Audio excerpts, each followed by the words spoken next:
सुनील तटकरे सध्या बोलतायत. आपण थेट जाऊया. निवडणुका आगामी येणाऱ्या जिल्हा परिषदेच्या निवडणुका राष्ट्रवादी काँग्रेस पक्षाच्या आमदारांच्या मतदारसंघामध्ये अर्थसंकल्पामध्ये विविध करायची कामं या सगळ्या विषयावरती सखोलपणाने त्या ठिकाणी चर्चा झाली आणि वहिनींनी अत्यंत संयमाने धीरोदात्तपणाने विधिमंडळ राष्ट्रवादी काँग्रेस पक्षाच्या आमदारांना मार्गदर्शन करत असताना आगामी कालावधीमध्ये दादांनी ज्या पद्धतीने महाराष्ट्राला गतिमान करण्याचा प्रयत्न केला त्याच पद्धतीने आमदारांना विश्वासात घेत पक्ष संघटनेला अधिक प्रभावीपणाने साथ देत पुढच्या कालावधीमध्ये वाटचाल करण्याचं आश्वासित त्या ठिकाणी केलं. प्रत्येक आमदारांच्या मनामध्ये एक आत्मविश्वास त्या निमित्ताने निर्माण झाला की ज्या पद्धतीने गेले 2-3 दिवस प्रशासकीय कामाची चुणूक वहिनींनी आपल्या पुण्याच्या बैठकीमध्ये असेल, बारामतीचा जनता दरबार असेल, राष्ट्रवादी काँग्रेस पक्षाचे निर्वाचित झालेले जिल्हा परिषद पंचायत समितीचे सदस्य असतील, या निमित्ताने त्या ठिकाणी दाखवलेली होतीच. त्यामुळे त्याच विश्वासाने दादा ज्या पद्धतीने या साऱ्या बाबी हाताळत होते तशाच पद्धतीने त्या समर्थपणाने हाताळतील असा विश्वास त्या ठिकाणी आम्ही निश्चितपणाने व्यक्त केला.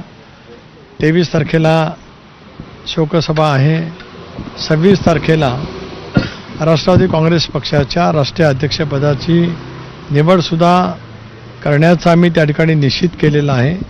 त्या दृष्टिकोनातून आम्ही 26 तारखेला देशातील आमचे काही प्रतिनिधी, राज्यातील आमचे विधानसभा, विधान परिषद, लोकसभा, राज्यसभा प्रतिनिधी, अधिक पक्षाचे प्रमुख नेते उपस्थित राहून त्या संदर्भातली जी प्रक्रिया आहे पक्षाच्या घटनेनुसार ती त्या ठिकाणी पार पडली जाईल. ही बैठक दिल्लीत होणार आहे की मुंबईत होणार? राष्ट्रीय कार्यकारिणीची जी बैठक राष्ट्रीय अध्यक्षासाठी बोलवणार आहे. मी आत्ताच सांगितलं की ती बैठक 26 तारखेला मुंबईत होणार आहे असं मी स्पष्ट सांगितलं.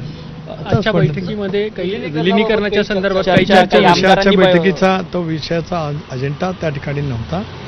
पक्ष संघटना, दादाने केलेलं काम, महाराष्ट्राच्या संबंध समाजकारणामध्ये त्यांनी दिलेलं योगदान तेच अव्याहतपणाने पुढे ठेवण्याचं काम आपण सर्वांनी मिळून करावं एवढी चर्चा आजच्या बैठकीमध्ये त्या ठिकाणी झाली आणि सर्वच आमदारांनी बहिणींच्या नेतृत्वावरती विश्वास दाखवत आगामी कालावधीमध्ये पक्ष संघटना मजबूत करण्याच्या कामामध्ये अधिक झोकून देऊन काम करावं असा निर्धार त्या ठिकाणी व्यक्त करण्यात आला. आज या विषयावरती इथे काही चर्चा झालेली नाही. ते व्यक्तिगतरित्या बहिणींची भेट घेऊन त्याच्याबाबतीची माहिती त्या ठिकाणी देतील. मुख्यमंत्री महोदयांनी सुद्धा या बाबतीमध्ये लक्ष घातलेलं आहे. त्यामुळे त्याच्यातली जी काही चौकशी असेल ती त्यावेळेला नक्की बाहेर येईल. सर, अजित पवारांच्या मृत्यूला 20 दिवस झाले, अद्यापही प्राथमिक अहवाल जो आहे तो समोर आलेला नाहीये. या सगळ्या संदर्भात अनेक प्रश्नचिन्ह उपस्थित होताना पाहायला मिळतात आहेत. आजच दिल्लीमध्ये काही माध्यमांकडनं बातम्या आल्या की अजित पवारांच्या विमानातला ब्लॅक बॉक्स जो आहे तो जळालेला आहे, त्यामुळे त्यातला डेटा रिकव्हरी जो आहे तो होऊ शकत नाहीये आपल्या देशात, तर दुसऱ्या परदेशात तो ब्लॅक बॉक्स डेटा रिकव्हर करण्यासाठी पाठवण्यात येणार अशी माहिती जी आहे केंद्रीय हवाई उड्डाण मंत्र्यांनी दिली आहे. या संदर्भामध्ये सुद्धा सुरुवातीच्या दिवशी पहिल्याच दिवशी केंद्रीय मंत्री राम नायडू सुद्धा तिथे आले होते, मुरलीधर मोहोळ होते. त्यांनी त्या दिवशी चौकशीचे आदेश दिलेले आहेत. भारत सरकारने या बाबतीमध्ये एक स्वायत्त संस्था निर्माण केलेली आहे. त्यामार्फत चौकशी सुरू करण्याचं त्यांनी त्यावेळेला घोषित केलं. मुख्यमंत्री महोदयांनी सुद्धा CIDची चौकशी घोषित केली. राष्ट्रवादी काँग्रेस पक्षाने सुद्धा पहिल्या दिवसापासून हीच मागणी केलेली आहे की ज्या तपास यंत्रणा अशापैकी विमान अपघात होतात त्यावेळेला चौकशी करत असतात, त्या देशांतील असतील किंवा बाह्य देशांतील असतील, त्या सर्व तपास यंत्रणांची मार्फत ती चौकशी त्या ठिकाणी व्हावी. ती होत असतानाच जे काही शंका, काही मुद्दे उपस्थित केले गेलेले आहेत त्याची सुद्धा माहिती त्या संबंध तपास यंत्रणांनी घ्यावी, त्याचाही सखोलपणाने त्या ठिकाणी तपास करावा. आता आपण जे सांगतात ही माहिती म्हणजे जी ब्लॅक बॉक्सच्या बाबतीमध्ये त्या साऱ्या काही बाबतीमध्ये तपासामध्ये त्या ठिकाणी किंवा अहवाल ज्यावेळेला येईल त्यावेळेला यायलाच पाहिजेत. ही केवळ महाराष्ट्रातल्या जनतेच्यासाठी नव्हे तर देशातल्या जनतेसाठी सुद्धा ही माहिती त्या ठिकाणी येणं अत्यंत आवश्यक आहे.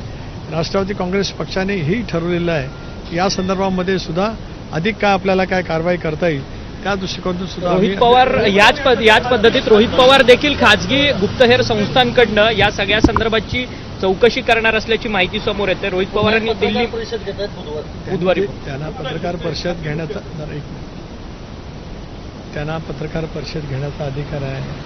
त्यांना खाजगी संस्थांच्या मार्फत काय करायचं असेल तो त्यांना अधिकार आहे. राज्य सरकार केंद्र सरकार अशा ज्या वेळेला घटना घडत असतं त्यावेळेला एक स्वायत्त तपास यंत्रणा सगळ्याच बाबतीमध्ये असते. त्या तपास यंत्रणेच्या मार्फत किंवा बाह्य देशांतील तपास यंत्रणेच्या मार्फत हा तपास व्हावा अशी राष्ट्रवादी काँग्रेस पक्षाची भूमिका आहे आणि ती भूमिका आम्ही शेवटपर्यंत त्या ठिकाणी ठेवणार आहोत आणि तो तपास यंत्रणेचा अहवाल ह्या देशांतील जनतेच्या समोर यावा, तो लवकरात लवकर यावा अशी राष्ट्रवादी कांग्रेस पक्षाची भूमिका है. सर, राष्ट्रीय अध्यक्ष पद के चयन को लेकर क्या निर्णय हुआ है? इसके बारे में मैंने यही कहा है कि 26 तारीख को राष्ट्रीय अधिवेशन बुला जाएगा मुंबई शहर में और उसके बारे में जो कुछ हमारे प्रतिनिधि रहेंगे, हमारे विधायक रहेंगे, चाहे विधानसभा के हो, विधान परिषद के हो, हमारे सांसद रहेंगे, हमारे वरिष्ठ नेता भी वहाँ मौजूद रहेंगे, उसमें ये बात तय की जाएगी. सर, हिरामन खोसकर यांनी विलिनीकरणाच्या संदर्भात भूमिका मांडताना बोलले की 35 आमदार जे आहेत ते विलिनीकरणाच्या बाजूने आहेत. आता हिरामन खोसकर आज राष्ट्रवादी काँग्रेस पक्षाच्या त्यांचं आज कुठेतरी काम होतं, ते बैठकीला आले. राष्ट्रवादी काँग्रेस पक्षाच्या सर्वच आमदारांनी स्पष्टपणाची भूमिका घेतली की पक्षाने या बाबतीमध्ये योग्य तो निर्णय त्या ठिकाणी घ्यावा. शरद पवारांच्या संपर्कात आमदार